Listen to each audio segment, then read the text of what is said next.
উপস্থিত একজন house wife হয়ে ফরেন ট্যুর অ্যাচিভার এবং একজন 8 star rank achiever brand new.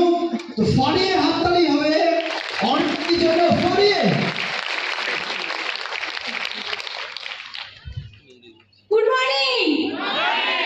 ভালো লাগছে সত্যি? তো কি বলবো, সত্যি ভাষা হারিয়ে ফেলছি। তো এত কিছু দেখছি, আমারও খুব ভালো লাগছে। তো ফার্স্ট অফ অল নিজেদের জন্য ফাটিয়ে একটা বিক্রাম চাইবো এবং আমার আপ সিনিয়র, আমি যখন এই সাবজেক্টটা দেখেছিলাম, যিনি আমাকে ভরসা দিয়েছিল, বিশ্বাস দিয়েছিল এবং আমি বিশ্বাস করেছিলাম যে সিনিয়রের হাত ধরে, তিনি আর কেউ নয়, আমারই সিনিয়র কবিতা মণ্ডল। তোমরা যেন ফাটিয়ে একটা বিক্রাম চাইবো এবং যেটা ছত্র ছায় আজকে আমি ধীরে ধীরে তৈরি হয়ে নিজেকে